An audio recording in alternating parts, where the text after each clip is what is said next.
नमस्कार friends, my self doctor Avdhesh Singh, MA platinum. Basically मैं homeopathic physician हूँ, consultant homeopathic physician of chronic diseases, BHU Banarasi, university student health complex का unit. आज मैं जो आपसे बात करूँगा, हम सभी लोगों के सामने हमेशा एक प्रश्न आता है, क्या हम सभी लोगों को सप्लीमेंट की आवश्यकता है। प्रायः लोग कहते हैं कि हम संतुलित भोजन करते हैं, हम दाल चावल रोटी सब्जी दूध दही घी मलाई फल सब्जी सब खाते हैं, तो हमें क्या ज़रूरत है फूड सप्लीमेंट की। अलग अलग तरीके से लोग अलग अलग सेटिस्फैक्ट्री आंसर देते हैं, बट इम्पॉर्टेंट क्या है, कैसे हम जांचें, कैसे हम जान पाएंगे किसी के व्यक्ति के भोजन में क्या पोषक तत्वों की कमी है, क्या उनको आवश्यकता है। तो सबसे पहले हम ये जान लें कि सप्लीमेंट्स क्या होते हैं। न्यूट्रिशनल सप्लीमेंट, न्यूट्रिशनल सप्लीमेंट का अर्थ होता है कि जो हमारी डाइट है उसके अंदर जो न्यूट्रिशनल वैल्यू होती है वही हमारे शरीर का निर्माण करती है, एनर्जी देने का काम करती है और अगेंस्ट द डिजीज हमारी रोग प्रतिरोधक क्षमता को बढ़ाती है और बनाती है। यानी कि हमारे भोजन में energy एल्डिंग, body building and body defencing mechanism को काम करने वाली हमारे भोजन में न्यूट्रिएंट वैल्यू होते हैं। अब डिफरेंट इनका अपना रिसोर्स है और डिफरेंट रिसोर्स से अलग अलग भौगोलिक स्थितियों के अनुसार से हमारे आपके शरीर में ये मिलता है और प्रचुर मात्रा में मिलता है और हम स्वस्थ रहते हैं प्राकृतिक रिसोर्सेज के थ्रू, यानी नेचुरल रिसोर्सेज से हमें आपको मिलते हैं। डिफरेंट टाइप्स की डाइट डिफरेंट टाइप के कंटेनिंग उनके न्यूट्रिएंट वैल्यू होती है और उस सब के सब भौगोलिक स्थितियों के अनुसार पैदा होने वाले प्लांट बेस्ड कंपाउंड से आते हैं या अदर रिसोर्सेज जो नेचुरल रिसोर्सेज हैं उनसे हमें आपको मिलते हैं। यहाँ पर समझना क्या है कि न्यूट्रिशन जो हमारे शरीर में जाकर के सेलुलर न्यूट्रिशन यानी सेल का निर्माण करते हैं और बेसिक सेल ही हमारे शरीर की वो इकाई है जहाँ पर कि सारी कार्य होते हैं। स्ट्रक्चरल एंड फंक्शनल यूनिट हमारा सेल है जिसका काम है elimination of the waste products and production of energy, जो मुख्य काम है इसका। अब इसमें हम सेलुलर स्ट्रक्चर की बात ना करके हम सिंपल बात करें कि ये हमारे फंक्शनल और स्ट्रक्चरल यूनिट का काम है, राइट। अब इसके निर्माण के लिए हमें डिफरेंट टाइप्स के न्यूट्रिशनल वैल्यू से एडेड डाइट की जरूरत होती है। अगर हमारे डाइट में है तो हम स्वस्थ रहते हैं, अगर नहीं है तो बैलेंस न्यूट्रिशन वाला डाइट नहीं है तो हमारे भोजन को, हमारे शरीर को प्रॉपर मात्रा में न्यूट्रिशनल वैल्यू नहीं मिल पाती। तो हमें आपको ये जानना है कि अगर हमारे शरीर में न्यूट्रिशनल वैल्यू की ज़रूरत है तो कैसे पता चले कि हमारे शरीर में भोजन जो जा रहे हैं वो भोजन हमारे शरीर की आवश्यकताओं को पूरा नहीं कर रहे हैं। तो हमें आपको ये जानने की ज़रूरत है कि हमारा शरीर में जो भोजन जाता है वो कोई भी अन्न फल और सब्जी यानी grains cereals fruits and vegetable जो इम्पोर्टेंट हमारे रिसोर्सेज हैं भोजन के, इनके थ्रू ही हमारे शरीर में जाता है। तो अन्न फल और सब्जी पैदा करने से लेकर के खाने योग्य बनाने तक की प्रक्रिया को अगर हम जांच पड़ताल में डालें, अगर हम अच्छी तरीके से ऑब्जर्व करें तो हमें पता चलेगा कि क्या हमारे शरीर में वो वाकई में पोषक तत्व जाते हैं या नहीं जाते हैं, भले ही हम बैलेंस खा रहे हों। तो शुरुआत करते हैं सबसे पहले जो हमारे शरीर को required protein carbohydrate mineral vitamin fats and water की ज़रूरत है, उनके जो बेसिक रिसोर्स है जहाँ से शुरू होते हैं वो होती है हमारी ज़मीन, सॉइल। किसी भी प्लांट में स्वतः कोई भी एनर्जी एल्डिंग या बॉडी बिल्डिंग या प्रोटेक्टिव कोई भी कैरेक्टर पैदा नहीं होता। उस सॉइल के अंदर जो खनिज तत्व हैं वही प्लांट्स के अंदर जाएगा और वही प्लांट के थ्रू हमारे भोजन में जाएगा। तो जैसा कि हम सभी लोग जानते हैं कि आज के डेट में जो हमारे सॉइल के अंदर कंजर्वेट जो फर्टिलाइजिंग पावर है जो 50 साल पहले रही होगी, 60 साल पहले रही होगी, नीड्स ऑफ द पॉपुलेशन, हमको प्रोडक्शन बढ़ाने की आवश्यकता बढ़ गई। और जब प्रोडक्शन बढ़ाने की जब आवश्यकता बढ़ गई तो वैसी स्थिति में हमारे शरीर में जो आवश्यकता है, जो पॉपुलेशन की रिक्वायरमेंट है, वो जमीन के अंदर उतनी उर्वरक क्षमता नहीं है, तो उनका मैक्सिमम यूज़ किया गया। आज अगर आप उसका सर्वे करेंगे तो आप पाएंगे कि हमारे जो सॉइल है, ज़मीन है, मिट्टी है, उसके अंदर जो खनिज तत्व पहले होते थे जो रिक्वायर्ड बॉडी की हैं कम से कमतर हो गए हैं। मुख्य रूप से अगर उनको देखें जो कि हमारे शरीर के लिए बहुत ही महत्वपूर्ण है, जैसे फास्फोरस, जैसे नाइट्रोजन, जैसे कि आपको इस तरीके के एलिमेंट की मैग्नीशियम, पोटेशियम, इन तरह की चीज़ों की जो खनिज तत्व हैं, इसके अतिरिक्त 16-17 तरीके के ऐसे खनिज तत्व हैं जो हमारे भोजन में आने चाहिए, वो ट्रेस एलिमेंट कहलाते हैं, वो आवश्यक हैं।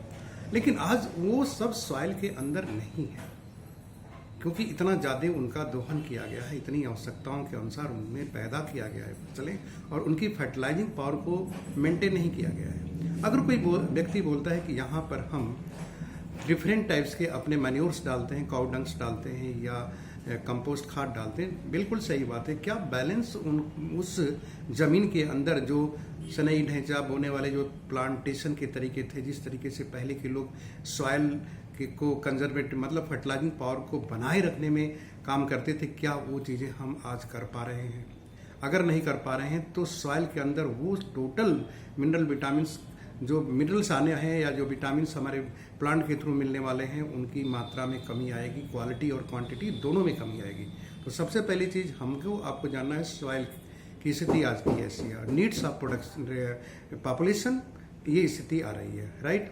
अब दूसरी चीज़ अगर बात करते हैं कि अगर हमारे ज़मीन के अंदर उर्वरक क्षमता कम है, डिफरेंट टाइप्स के प्लांटेशन होते हैं, डिफरेंट टाइप की चीज़ों का इस्तेमाल होता है, उनमें एक और गौर करने की चीज़ क्या है कि जब प्लांटेशन जब कोई भी सीड जर्मिनेट होता है, इस पर वो पौधे का शक्ल लेता है, तो उसमें उसके पहले उसके बाद तरह तरह के फंजीसाइड का इस्तेमाल करना, हर्बिसाइड का इस्तेमाल, घासनाशक, पतवार को जो इंसेक्ट जो कीटनाशक जैसी चीज़, घासनाशक जैसी चीज़ें जो केमिकल का इस्तेमाल करते हैं, उनका भी अंश हमारे ज़मीन के थ्रू हमारे प्लांट में आता है या जो प्लांट पर डायरेक्ट हम इस्तेमाल करते हैं वो भी फल पत्तियों के रूप में जाता है, फल पत्तियों के साथ हमारे भोजन में जाता है। मतलब कि न्यूट्रिशनल वैल्यू कम हो रही है, जो आवश्यक जो न्यूट्रिएंट है वो कम हो रहे हैं, और एज वेल एज दूसरी चीज़ सबसे इम्पॉर्टेंट चीज़ है कि उनके साथ साइडल प्रोडक्ट भी हमारे भोजन में जा रहे हैं। ये पहली चीज़ है जो हमें आपको अपने ज़मीन को देखते हुए सोचना चाहिए, क्या हमको जो न्यूट्रिएंट वैल्यू चाहिए वो ज़मीन देने में सक्षम है। दूसरी बात यह है कि जब प्रोडक्शन की ज़रूरत पड़ती है तो हम वो सर्च करते हैं आर्टिफिशियल तरीके, जिससे कि हमारा प्रोडक्शन बढ़े। तो प्रोडक्शन बढ़ाने में किसी भी ग्रेन्स को या फल सब्जियां और जो सीरियल्स हैं, अनाज हैं, उनकी गुणवत्ता को ध्यान में दे करके जब प्रोडक्शन के ऊपर काम करते हैं तो 3 तरह की खादों का सबसे ज़्यादा फर्टिलाइजर्स का इस्तेमाल होता है, NPK मतलब नाइट्रोजन, पोटेशियम एंड फास्फोरस। ये 3 चीज़ का ज़्यादा इस्तेमाल होता है। इनकी गुणवत्ता ये होती है कि जब ये किसी भी प्लांट में डाले जाते हैं, किसी भी ज़मीन में डाले जाते हैं पौधों के उर्वरक क्षमता बढ़ाने के लिए ज़मीन की, तो वो उनकी साइज को बड़ा कर देते हैं, उनकी क्वालिटी न इम्प्रूव करके उनकी क्वांटिटी बढ़ा देते हैं, प्रोडक्शन बढ़ा देते हैं, और साथ में देखने में बड़े सुंदर होते हैं और बहुत मजबूत और लगते हैं। लेकिन अगर उनकी न्यूट्रिशनल वैल्यू जो हमारी बॉडी की रिक्वायर्ड है वो बहुत कम होती है। 3 ही तरीके के तो आपने फर्टिलाइजर डाले, बाकी जमीन के अंदर छोटा मोटा कोई एलिमेंट है जो मिनरल खनिज हैं वो आपको प्लांट में चले जाएंगे, वो आपकी बॉडी को मिलेंगे। तो सेकेंड जो बहुत महत्वपूर्ण चीज़ है दैट इज़ कि हम जो आर्टिफिशियल फर्टिलाइजर का इस्तेमाल कर रहे हैं वो कौन कौन फर्टिलाइजर हैं जो हमारी बॉडी में जाने के लायक बन पाते हैं। उनके साइड इफेक्ट की तो बाद में बात करेंगे, लेकिन एक चीज़ है कि कुछ ही ऐसे खनिज तत्व हैं जो आपके फर्टिलाइजर के रूप में डाले जाते हैं। तीसरी बात ये करना चाहेंगे कि अब यहाँ पर आप अपने संतुलित भोजन को चेक करते जाइए कि किस जगह पर आपकी लैकिंग हो रही है। तीसरे पॉइंट्स की बात करें तो हाइब्रिड का ज़माना है। आज ओरिजिनल सीड्स के ऊपर कोई भी खेती नहीं होती है। ओरिजिनल सीड्स के ऊपर खेती नहीं होने का मतलब क्या है? हाइब्रिड, और हाइब्रिड की क्वालिटी ये होती है कि ये जो भी इनके फ्रूट्स या पत्तियां होती हैं, जो फल होते हैं, बहुत ही चटकदार होते हैं, चमकीले होते हैं, ताजे दिखते हैं और बहुत सुंदर होते हैं, रंग बिरंगे होते हैं। डिफरेंट टाइप के हाइब्रिड प्रोडक्ट भी मार्केट में आ गए हैं। अब इनके अंदर जो खनिज तत्वों की और विटामिन की जो प्रचुरता देखना चाहेंगे, न्यूट्रिएंट वैल्यू देखेंगे तो कम से कम तर हो जाती है। मतलब कि आप खा तो रहे हैं, मार्केट से लेके तो आ रहे हैं, लेकिन इन सारी चीज़ों पर अगर गहरी नज़र डालेंगे तो वो खाने योग्य हैं कि नहीं ये बात की चीज़ है, लेकिन उनकी सुंदर देख करके हम लोग खाते हैं और शरीर के अंदर वो खनिज तत्व जो आपके लिए आवश्यक है जब उनमें नहीं है तो आपको नहीं मिलेंगे। ये आपको इस चीज़ को बहुत गहराई से समझना चाहिए। तो फल और सब्जियां अन्न इस तरीके से हाइब्रिड होकर के तीसरी पॉइंट्स पर मैंने बात किया कि उनके अंदर खनिज तत्वों की कमी है, यानी न्यूट्रिशनल वैल्यू उनके द्वारा आपकी बॉडी को नहीं मिल रही है। चौथी चीज, अगर उनको प्रिपरेशन के तरीके देखें आप तक पहुंचाने के, हमारे आप तक फल के पेड़ से लेकर पौधे से लेकर हम तक जो पहुंचता है जिस प्रोसेस से, उसमें बहुत ज़्यादा इस्तेमाल होता है कोल्ड स्टोरेज का, पेस्चराइज सिस्टम का, पेस्चराइजेशन का। जैसे स्टोरेज सिस्टम में देखेंगे तो बहुत सारे, जैसे जितने फ्रूट्स, फ्लैशी फ्रूट्स होते हैं, उनको तोड़ने के बाद 24 घंटे में 30-40% से ज़्यादा न्यूट्रिएंट वैल्यू उनकी स्वतः ही खत्म हो जाती है। और इस तरीके से आप लेंगे तो आपको पूरी की पूरी नहीं मिलेंगी। इसके बावजूद भी आपको जहां स्टोर से उठाते हैं वो कब का रखा हुआ है, वो सारी चीज़ों को अगर कैलकुलेट करके देखें तो न्यूट्रिशनल वैल्यू कम से कम तर होती चली जाती है।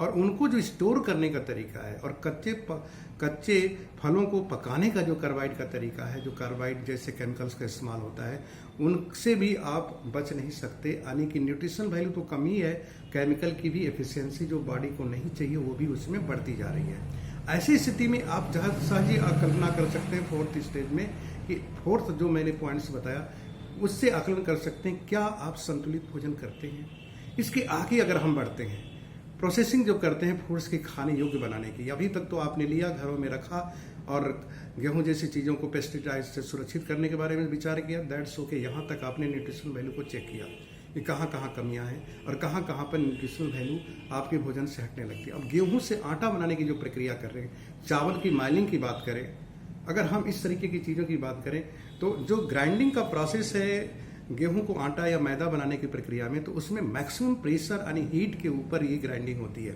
ऐसे में भी मैग्नीशियम जैसी जो चीज़ें 80% 90% खत्म हो जाती हैं इस प्रोसेसिंग में।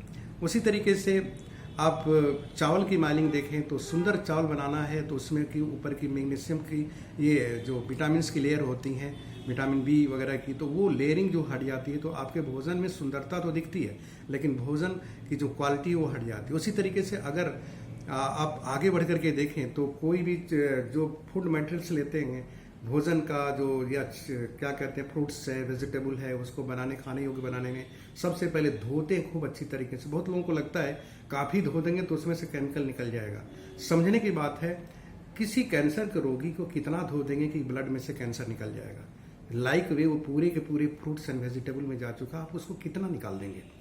हाँ, धोना, धुलाई, मिट्टी जो गंदगी लगी वो साफ हो जाएगी, दैट्स नीड यू नीड। इसके बाद छिलके हटा देते हैं जो कि फाइटोन्यूट्रिएंट बेस मैक्सिमम होते हैं, जो रोग प्रतिरोधक क्षमता जिनके अंदर होती है उनकी मैक्सिमम मात्रा हम लोग छील करके हटा देते हैं, काट कूट करके।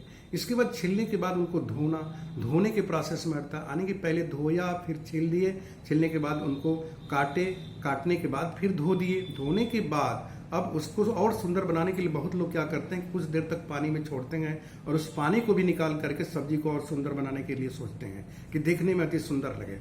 अब इस प्रक्रिया में बहुत सारे न्यूट्रिशन वैल्यू उस फल से, सब्जी से या अन्न है जिसको आप इस प्रोसेस में डाल रहे हैं उसमें से डिक्रीज होते चला जाता है।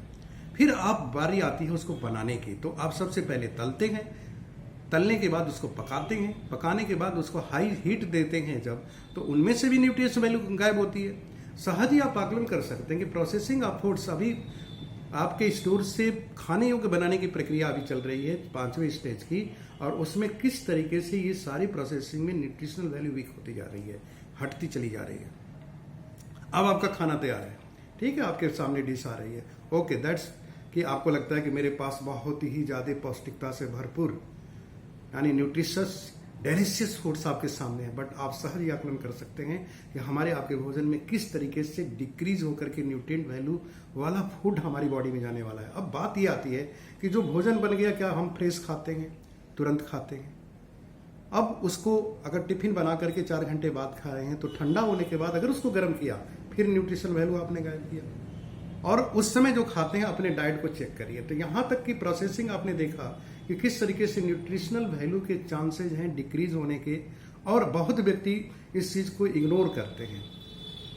ये तो एक नॉर्मल उस व्यक्ति की मैंने बात किया जो कहता है कि मैं संतुलित भोजन करता हूं, और वो बिल्कुल सही कहते हैं, लेकिन अगर हम इस दिशा से, इस प्रोसेस से उसको चेक करें तो हमें आपको पता चलता है कि कहाँ पर लैकनेस हो रही है, किस तरीके से ये न्यूट्रिशनल वैल्यू भोजन में हटती कम होती चली जाती है। ये सहज ही आप समझ सकते हैं। अब इसके बाद बात करते हैं कि हम अब हमारे शरीर में जाने की बात है, तो भोजन का जो खाने का जो मॉडल है, जो बैलेंस डाइट जिसको कहते हैं, डाइट जिसके अंदर बैलेंस न्यूट्रिशन होगा। डाइट तो बैलेंस है, लेकिन न्यूट्रिशन वैल्यू कैसे कम हो गई है आप समझ गए। लेकिन बाय द वे मान लीजिए कि आपके भोजन में ये पूरा का पूरा nutrition value as it is जो प्लांट में था, नेचुरल रिसोर्स से था, आपके भोजन में है। अब खाने का तरीका देखिए कि डाइट कैसी होनी चाहिए जिससे कि आपके शरीर के अंदर अधिक से अधिक न्यूट्रिशन वैल्यू जाए और वो बैलेंस हो। तो कैसे होगा? इसके लिए सबसे ज्यादा मल्टी ग्रेन्स जो पहली चीज है जिससे फाउंडेशन ऑफ आवर बॉडी बनता है, जिसमें प्रोटीन की मात्रा सबसे ज्यादा है, जो बॉडी बिल्डिंग मटेरियल से मल्टी ग्रेन से आती है।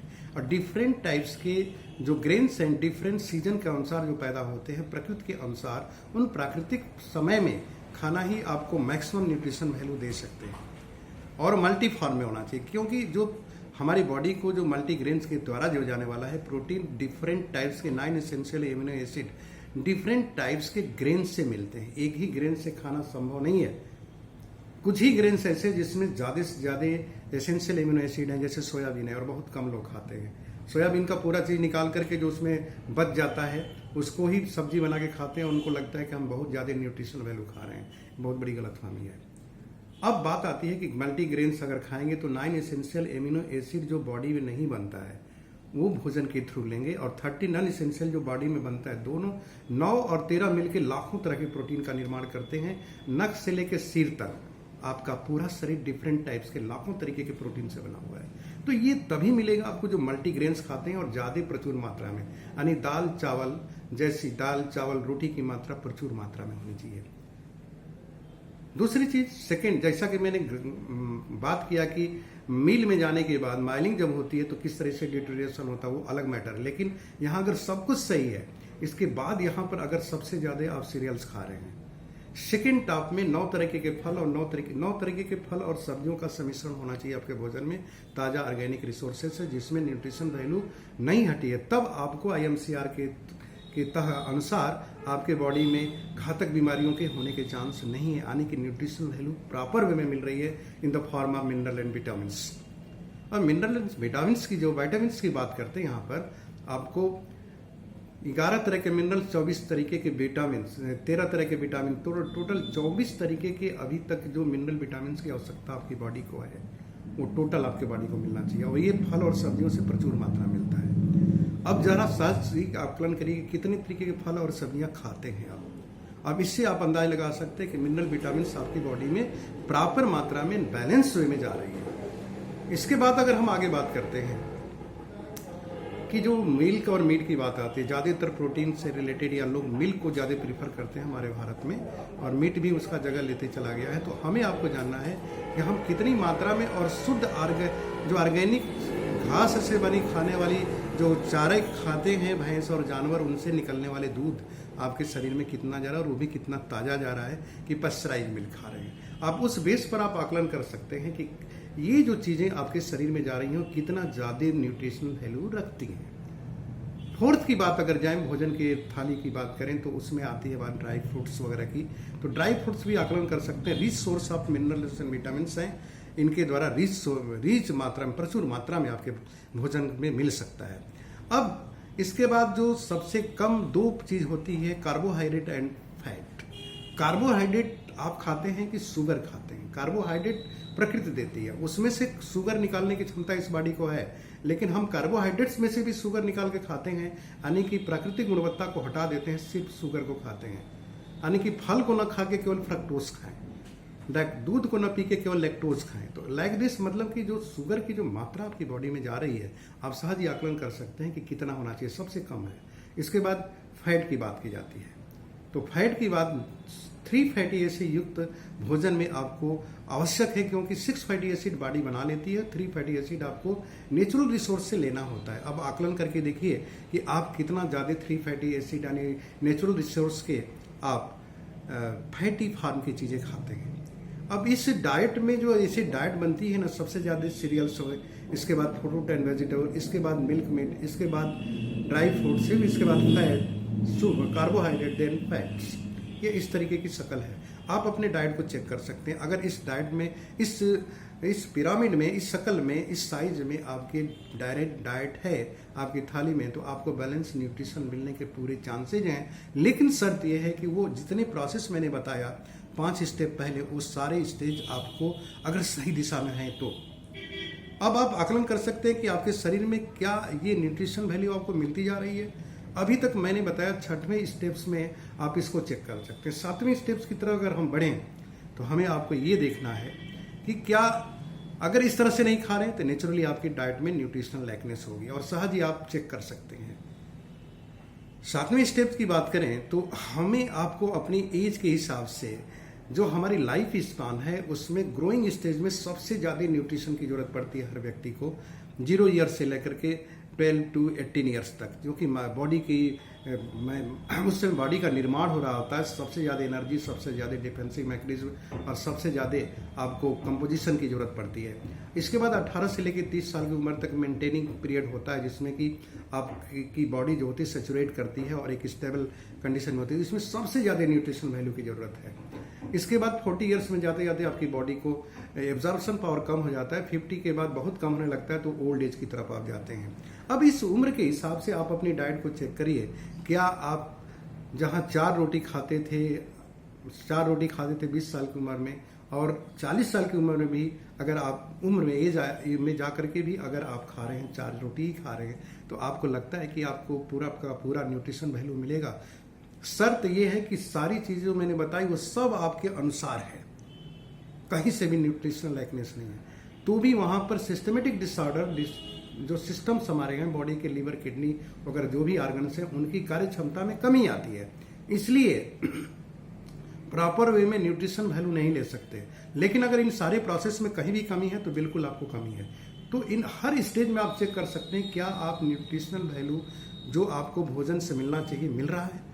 इसके साथ आगे बात करें 8वें स्टेज पर जाए, 7वें की बात थी, 8वें स्टेज पर जाए। 8वां जो रीजंस मैं आपको बताऊं कि आप जरा देखें कि अपनी लाइफ स्टाइल कैसे, काम करने का तरीका क्या है। आप प्रोफेशनल हैं या आप डेली वर्कर हैं, फील्ड वर्कर्स हैं, तो ऐसे में देखिए कि क्या आप जिस तरीके का भोजन करते हैं, 2 टाइम का खाना, 2 टाइम का नाश्ता आप प्रतिदिन करते हैं क्या, और प्रॉपर मात्रा में बैलेंस डाइट रूप में करते हैं क्या। अगर बैलेंस करते हैं तो आपको जरूरत नहीं है न्यूट्रिशन सप्लीमेंट की, अगर मैं यहाँ बोलना चाहूँगा। लेकिन कितने लोगों के लिए संभव है कि वो बैलेंस डाइट लेते हैं अपनी प्रोफेशनल लाइफ में, जो भी मतलब वर्किंग एक्शन मोड में। अब अगर लेते हैं तो कोई जरूरत नहीं है। फिर इसके बाद अगर हम बात करें इसके अतिरिक्त, जब किसी खाली वक्त में आपको, जब आपके पास कोई साधन उपलब्ध नहीं होता है, तो कभी ब्रेड, कभी नमकीन, कभी कुरकुरे, यानी स्टाइलिश फूड जो फास्ट फूड की शक्ल, फास्ट फूड के डिफरेंट मॉडल्स हैं, आप उसको लेते हैं, तो आपको क्या लगता है कि उसमें न्यूट्रिशन वैल्यू डाल करके बनाया जाता है। एक ब्रेड की अगर बात करें तो उसमें जब प्रोसेसिंग होती है आटा बनने की, 80% से ज़्यादा मिनरल विटामिन तो उसमें से गायब हो जाते हैं मैदा बनते बनते, और प्रोसेस करते करते तो ऑलमोस्ट 0 हो जाते हैं ब्रेड के प्रोसेस में जाते जाते। फिर उनमें 8 तरीके के मिनरल डाल के कहते हैं कि इनरिच्ड ब्रेड। क्या विडंबना है, जरा सोच के देखिए कि जो चीज पूरी की पूरी नेचुरल थी उसको निकाल करके आर्टिफिशियल सिंथेटिक मिनरल विटामिन डाल के कहते हैं रिच ब्रेड, और हम आप खा करके सोचते हैं कि हमारे शरीर के अंदर मिनरल विटामिन तो गया। ये भ्रम से बाहर तो निकलना पड़ेगा हमें। उसी तरीके से अपने शरीर में सुबह का चाय, नाश्ता सब चेक करेंगे तो आपको पता चलेगा कि बॉडी में कितना ज़्यादा न्यूट्रिशनल वैल्यू कम होने वाले फूड्स हम लेते हैं। मतलब न्यूट्रिशनल लैकनेस है, न्यूट्रिएंट लैकनेस, लैकिंग जो हमारे भोजन से हैं वो हम आप लेते हैं। अगर नहीं लेते हैं सो मच सो गुड, अगर आपको लगता है कि नहीं है तो ठीक है। इसके बाद जो स्ट्रेस है आपकी लाइफ में, आप अपने स्ट्रेस को कैलकुलेट करिए। कितने तरीके के बेवरेजेज अगर इस्तेमाल कोई व्यक्ति कर रहा है तब तो बहुत तरीके के बीमारी पैदा करने वाली चीजें खा रहा है। शराब, गुटखा, पान, या पॉल्यूटेड एरिया में रहना, पॉल्यूटेड पानी पीना, प्यास की जगह पर कोल्ड ड्रिंक्स पी लेना, ये सब तो बहुत ही ज्यादा कोड में खास का रूप है। आपको न्यूट्रिएंट वैल्यू तो उसमें कहीं से दिखेगी ही नहीं आपको। आप सहज इस चीज को आकलन कर सकते हैं कि इस तरह की चीजें अगर आपके साथ हो रही हैं तो किधर से आपको न्यूट्रिशनल जो फूड्स है, आपको मतलब न्यूट्रिशनल सप्लीमेंट की आवश्यकता नहीं है, नितांत आवश्यकता है। और इन सब के साथ मैंने न्यूट्रिशन की बात की है। अगर आप समय से सो नहीं रहे, आपकी एडिक्वेट रेस्ट नहीं है, आपकी थॉट प्रोसेस अगर पॉजिटिव नहीं है, रेगुलर एक्सरसाइज नहीं है, तो आपको और भी ज़्यादा सतर्क रहने की जरूरत है। नाउ ए डेज, आज के दिन अगर हम इन सारी चीज़ों को कैलकुलेट करके देखें तो अपना जो इस समय जो हमारे देश की स्थिति चल रही है या पूरे विश्व को भी आकलन करके देखें तो जो हम अब बात करने वाले हैं, जो न्यूट्रिशनल लैकनेस, ये क्या करने वाला है। जो हमारे भोजन में जो पोषक तत्व तो हमारे जीवन में एनर्जी भी देते हैं, हमारे शरीर का निर्माण भी करते हैं, हमारे शरीर की सुरक्षा भी देते हैं। जो जितने भी डिफरेंट टाइप्स के फाइटोन्यूट्रिएंट हैं वो हमारे शरीर में रोग प्रतिरोधक क्षमता को बढ़ाते हैं। और जितने भी विटामिन ए, सी, ई जैसे चीजें हैं, ये सब के सब हमारे शरीर के अंदर ऑक्सीडेटिव स्ट्रेस को न्यूट्रल करने में सक्षम है, जो फल और सब्जियों से प्रचुर मात्रा में मिलते हैं। अब फल और सब्जियां कैसे खाते हैं, उसी के आधार पर आप रोग प्रतिरोधक क्षमता के बारे में सोच सकते हैं। और सेम वे में बॉडी बिल्डिंग के बारे में अगर बात करें तो किस तरीके के नेचुरल रिसोर्स मल्टीग्रेन्स खाते हैं और कितने तरीके के मिनरल विटामिन के रिसोर्स आपके बॉडी में है, कैसे किस क्वालिटी के फैट्स खाते हैं, इसी के आधार पर अपने आप को चेक कर सकते हैं कि आपका बॉडी कंपोजिशन कैसा होगा। अब ये नेचुरली अगर हम लैकनेस है तो हमें जो न्यूट्रिएंट वैल्यू की कमी है उससे रिलेटेड बीमारियां आपके शरीर में आएंगी, लेकिन निसंदेह तुरंत नहीं पता चलेगा। ये हमारे शरीर के निर्माण की प्रक्रिया इतनी प्रोसेसिंग से होती है और डिक्रीज होने का मतलब डिटेरिएट होने का कि हमें आपको पता चलने में ही, सिस्टमेटिक डिसऑर्डर होने में ही आपको 2 साल, 5 साल, 10 साल का पीरियड लग जाता है। किसी व्यक्ति को डायबिटीज एक दिन में नहीं होता, हार्ट अटैक एक दिन में नहीं होता, किसी भी व्यक्ति को बीपी एक दिन में नहीं बढ़ता, विजुअल इंपेयरमेंट एक दिन में नहीं होता, बहुत सारी joints problem, renal failure, liver disorder, GIT problem, सारी बीमारियां, ओबेसिटी जैसी सब बीमारियां एक दिन में नहीं होती हैं। स्लोली जो डिक्रीज कर जाता है न्यूट्रिशनल वैल्यू आपके भोजन में दिन प्रतिदिन रोज का रोज कम होते जा रहा है और साथ में केमिकल की एफिशिएंसी भी बढ़ती जा रही है। ये दोनों चीजें लीड करती है। केमिकल की एफिशिएंसी, इनऑर्गेनिक केमिकल जो बॉडी को नहीं चाहिए, उनकी मात्रा बॉडी में रोज की रोज बढ़ रही है। कैसे बढ़ रही है, इस सारी चीजों का आकलन करके देख सकते हैं। दूसरी चीज, जो न्यूट्रिशनल वैल्यू कम होती जा रही है, दोनों लीड करके एक छोटा सा कमी और एक छोटी सी एफिशिएंसी लीड करते एक बहुत बड़ा गैप क्रिएट करते हैं। इसको कहते हैं न्यूट्रिशनल गैप। इसको ब्रिज ना किया जाए शुरू में ही तो बाद में आप डेली भी करेंगे तो कई साल लगेंगे उसको ब्रिजिंग करने में। तब तक बहुत सारी घातक बीमारियां जो मैंने नाम लिया हो चुकी होंगी। यही रीजंस है कि आज के जनरेशन में जो ये लैकनेस हुई है, अभी जो जेन वाई हमारी चल रही है, उनके अंदर जो बीमारियां 25 साल 30 साल में दिखने लगी हैं, वो बीपी जैसी बीमारी या हार्ट अटैक के प्रॉब्लम, कोलेस्ट्रॉल का बढ़ना, ये सब ओल्ड एज की बीमारियां हैं। ये सब तब होती हैं जब सिस्टमेटिक डिसऑर्डर होता था, तब जाकर के ये सब होते थे। आज की डेट में ये सहज ही एक इस एज ग्रुप में आने का मतलब है कि न्यूट्रिशनल लैकनेस भरपूर मात्रा में हमारे बॉडी के साथ हो रहा है। हमारे भोजन के द्वारा वो न्यूट्रिएंट वैल्यू नहीं मिल रहा है। ये सहज ही हमें आपको समझ जाना चाहिए। दूसरी चीज इसके बाद अगर हम बात करें कि ये लैकनेस जो हो रही है, इसकी वजह से जो यंग जनरेशन है 25 साल 30 साल का, जो लैकनेस के साथ लीड कर रहा है, जीवन जी रहा है, अगर उनकी मैरिड लाइफ को देखेंगे तो उनके शरीर में जो न्यूट्रिशनल लैकनेस है, उसकी वजह से जो जनरेशन पैदा होने वाली है, उनके ऊपर क्या असर पड़ने वाला है। ये बहुत बड़ी समस्या है और बहुत ही ज्यादा आसानी से दूर की जाने वाली समस्या है। लेकिन हम लोगों के साथ में सबसे बड़ा ड्रॉबैक क्या है, हम लोग डिजीज माइंडसेट की तरफ बढ़ते जाते हैं। बीमार पड़ो और दवाई खाओ। यहाँ पर हेल्दी माइंडसेट क्या है, आपके शरीर में जो न्यूट्रिशनल लैकनेस है उसको पूरा करते जाइए और स्वस्थ रहिए। बीमारी को आने ही मत दीजिए। जो बीमारियां सामयिक आती है मौसमी परिवर्तन से, मौसम में पैदा होने वाले जो तत्व हैं, फल और सब्जियां, वो सक्षम है आपके शरीर में रोग प्रतिरोधक क्षमता बढ़ाने में। लेकिन ये तभी काम करती है जब आपके शरीर में न्यूट्रिएंट वैल्यू भी भरपूर मात्रा में रहता है। सिर्फ फाइटोन्यूट्रिएंट केवल खा करके शरीर नहीं निर्माण कर सकते, पूरी के पूरी कंप्लीट भोजन चाहिए, जिसमें कि वही बात आती है कि protein, carbohydrate, mineral, vitamin, fat and waters का बैलेंस्ड डाइट, और ये लैक कर रहा है। तो ऐसी स्थिति में जो कमिंग जनरेशन है उनके साथ क्या होगा, आप कम उम्र में ओबेसिटी, उनके अंदर एलर्जी की मात्रा देखेंगे आप ज्यादा, कि वो उनके अंदर ये क्षमता ही नहीं है कि मौसमी परिवर्तन को सहन कर सके। बुखार आ जाए तो अपने से उतर जाए या सर्दी हो जाए तो अपने से ठीक हो जाए, क्योंकि शरीर में वो रोग प्रतिरोधक क्षमता कम से कमतर होती चली गई है। उसी तरीके से बहुत सारी बीमारियां आपको दृष्टिगोचर होंगी जो इस एज में है, और ये बताती हैं कि जो आप 70-80 में सिस्टमेटिक डिसऑर्डर से लीवर, किडनी, हार्ट्स या लंग्स की स्थिति ये डाउन हुई है, ब्रेन की स्मरण शक्ति कमजोर हुई है, वो यहाँ पर ड्यू टू लैक ऑफ